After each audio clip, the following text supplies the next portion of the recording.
Hello friends, आज का हमारा टॉपिक है मल्टीप्लिकेशन ट्रिक्स। यानी आज हम सीखेंगे 1x1 से लेके 5x5 के बड़े मल्टीप्लिकेशंस को भी कैसे आप वन स्टेप में डायरेक्ट कर सकते हैं।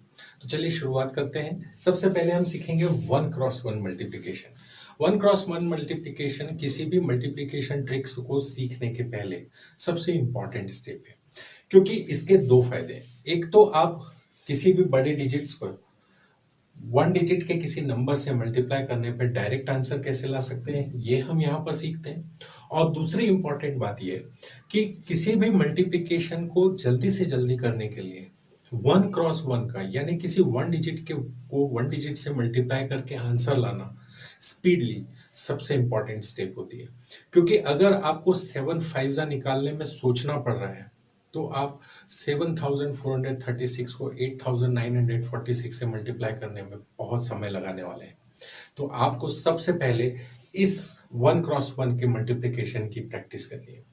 और इसकी सबसे इंपॉर्टेंट स्टेप ये है कि आपको किसी भी क्वेश्चन को सॉल्व करने में हर स्टेप पे नंबर ऑफ डिजिट्स के हिसाब से समय लगना चाहिए।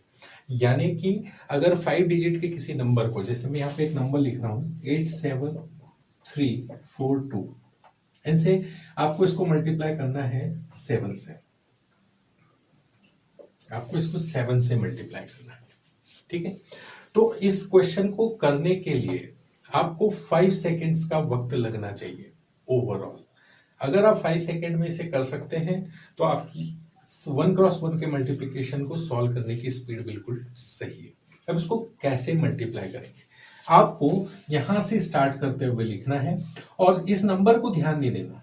आपको पता है कि आपको 7 से मल्टीप्लाई करना है, तो यहाँ जो जो नंबर्स लिखे हुए हैं आपको डायरेक्ट उनका 7 टाइम्स निकालना है।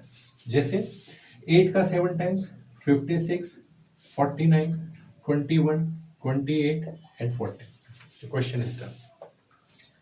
देखिए 5 सेकंड से भी कम वक्त मुझे लगा, क्योंकि मुझे ये पता था कि इन 8 7 जा क्या होता है, 7 7 जा क्या होता है, 7 3 जा क्या होता है, 4 7 जा क्या होता है, 7 2 जा क्या होता है।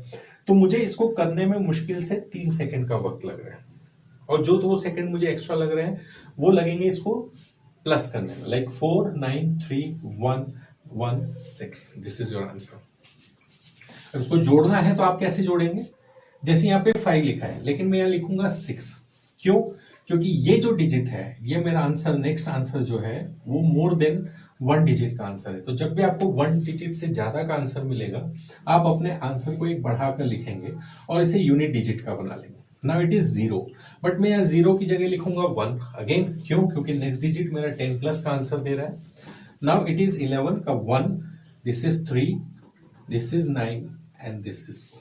सो 611394 इज योर आंसर। एक और क्वेश्चन को ट्राई करते हैं। जैसे यहाँ पे लिखा है 493684, इसका मुझे 9 टाइम्स निकालने को कहा है कि आपको इसको 9 से मल्टीप्लाई करना है। तो how will you solve? You will solve this question with in 6 seconds. ये हमारा टारगेट है। तो क्या करना है, 9 को आपको भूल जाना है, आपको इनका सबका 9 टाइम्स फटाफट फटाफट लिखते जाना है। जैसे 36, 81, 27, 54, 72, 36 एंड क्वेश्चन डन। अब इसे पढ़ेंगे कैसे? 6 5 1 3 4 4 4। So correct answer becomes this is 4 4 4 3 1 5 and 6. This is your answer. Last question note करके देख रहे हैं। यहाँ पे लिखा है 5 3 7 1 8 4 6 7। आपको बोला इसका 4 टाइम्स निकालिए। सो 4 टाइम्स अगर हमको इसका निकालना है, so how will you do it? You go like this,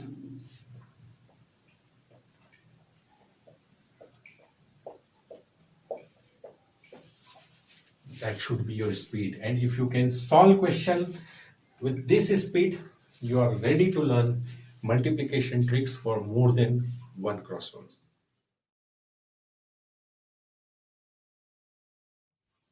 चलिए अब हम 2x2 के मल्टीप्लिकेशंस सीखते हैं। 2x2 के मल्टीप्लिकेशंस इस तरीके से भी लिखे जा सकते हैं और इस तरीके से भी लिखे हुए हो सकते हैं, ठीक है। तो स्टेप बाय स्टेप अपन दोनों तरीके से करने की कोशिश करते हैं। सबसे पहली बात, जो यहाँ पे डिजिट्स दिए हुए हैं एक के नीचे एक, इन्हें हम कॉलम्स कहेंगे, और इस तरह से जो डिजिट्स है इनको हम रो अरेंज्ड कहते हैं। ठीक है, तो यहाँ पे आपको हमेशा स्टार्ट करना है फर्स्ट कॉलम से।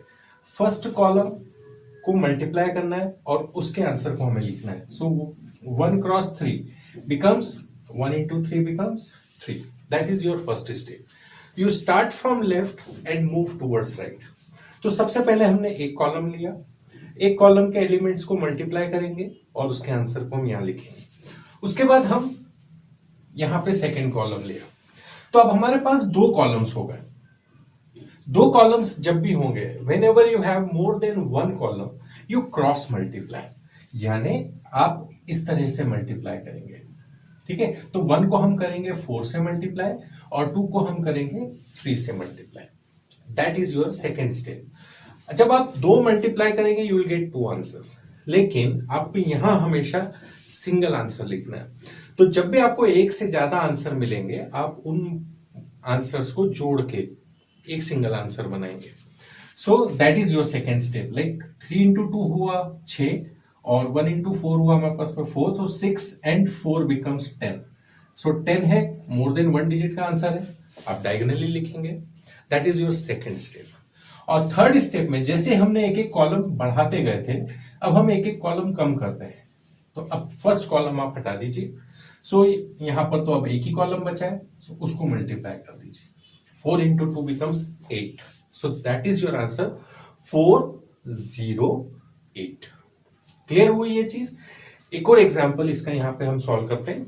Again you have 2 columns, so starting from first column you multiply column digits, like 4 into 3 becomes 12, आप लिख दीजिए 12। उसके बाद यू इंट्रोड्यूस सेकेंड कॉलम। तो अब हमारे पास दो कॉलम्स हो गए। जब 2 कॉलम से you cross multiply, like 6 into 3 becomes 18 and 7 into 4 becomes 28. 28 and 18 becomes 46. दो आंसर है हमारे पास में 18 and 28, तो दोनों को जोड़ के हमको एक सिंगल आंसर बनाना है। सो 18 and 28 becomes 46. So you write 46 here. अब आप फर्स्ट कॉलम को रिमूव कर दीजिए। Now you multiply column elements 7 into 6, that becomes 42. So you write 42 here, and now your final answer is 1, 6, 10, 2. आपके पास पे 2 डिजिट का आंसर होगा। आप यहाँ पे सिर्फ यूनिट डिजिट लिखेंगे और इसके 10th प्लेस के डिजिट को आगे मूव करेंगे। ये लिखने की जरूरत नहीं है, ठीक है। आप कैसे ऐड करेंगे? डायरेक्ट जब ऐड करेंगे तो 1, यहाँ पे 6 आएगा, तो आप 6 नहीं बोलेंगे 7 बोलेंगे, क्योंकि यहाँ पे आपको 2 डिजिट का आंसर मिल रहा है। सो 1 7 0 2, डायरेक्ट यहां से हमको आंसर पढ़ना आना चाहिए। तो ये हुआ हमारा 2 क्रॉस 2 के मल्टीप्लीकेशन। इसको एक जनरल फॉर्मूले से अगर मैं लिखूं तो मान लीजिए अगर ए बी और सी डी को मुझे मल्टीप्लाई करना है तो आपके पास 3 स्टेप होगी। फर्स्ट स्टेप में आप यहाँ पे एक राइट का निशान लगा दीजिए। So you multiply A with C, that is your first step.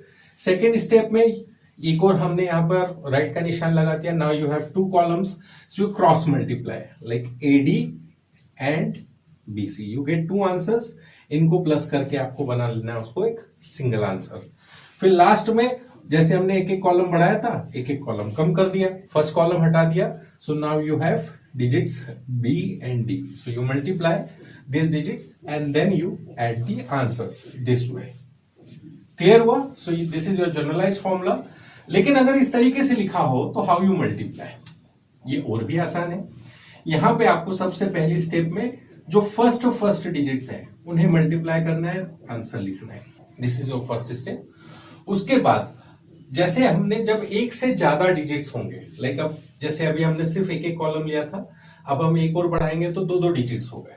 So whenever you have more than 1 digits to multiply, आप बाहर से अंदर की तरफ चलेंगे।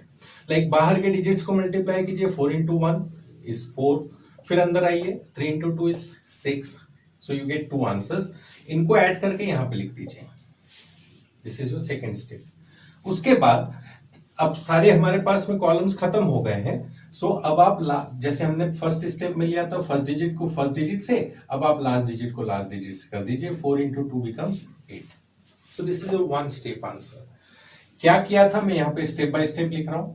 मान लीजिए ये डिजिट्स है हमारे ए, बी और C, D. So first step is you multiply A with C. Second step is you multiply outer and inner digits like AD and BC, and your third step is you multiply this last digits like B, you multiply B with D. So this is your answer. So ये हमारी 3 steps हुई। अगर आपको A, B और C, D multiply करना है, so this is going to be your formula and you put the values like this. एक और क्वेश्चन यहाँ पे दिया, इसको करते हैं। सबसे पहली स्टेप हमारी क्या रहेगी, यू मल्टीप्लाई दिस, और थर्ड स्टेप में you multiply this. So this is your first step, this is your third step, और सेकंड स्टेप में क्या करते हैं हम, आउटर आउटर, इनर इनर। ठीक है, अब मल्टीप्लाई करके देखते हैं। सो first step is 4 into 3 becomes 12. Second step is 7 into 4 becomes 28. And 6 into 3 becomes 18, 28 and 18 becomes 46, and then your last step is 7 into 6, that is 42. अब इसे पढ़ना कैसे है, सो 1 6 है तो हम इसको 7 बोलेंगे, क्योंकि हमें यहां पे दिख रहा है कि 10 से बड़ा आंसर हमको मिल रहा है। सो 1 7 और इसका सिर्फ लास्ट डिजिट बोलेंगे 1702। So this is going to be your answer, 1702 will be your final answer. So this is how you can multiply any 2 cross 2 digit question.